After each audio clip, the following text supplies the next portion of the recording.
চোপড়া থানার Sonapur well India মোড় 31 নম্বর জাতীয় সড়কের উপর আনারস ভর্তি পিকআপ ভ্যান করে গাঁজা পাচারের চেষ্টা। পুলিশের জালে 2 পাচারকারী, উদ্ধার প্রায় 21 কেজি গাঁজা। পুলিশ সূত্রে জানা গিয়েছে 31 নম্বর জাতীয় সড়কের উপর নাকা চেকিং চলার সময় শিলিগুড়ি দিক থেকে আসা একটি আনারস ভর্তি পিকআপ ভ্যানে তল্লাশি চালিয়ে প্রায় 21 কেজি গাঁজার হদিশ মেলে। ওই গাড়ি চালক সহ মোট 2 জনকে গ্রেপ্তার করে পুলিশ। ঘটনার তদন্ত শুরু করেছে চোপড়া থানার পুলিশ।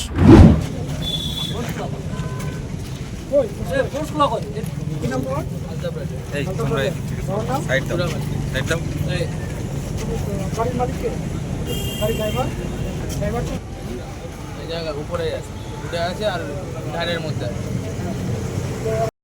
তাই না?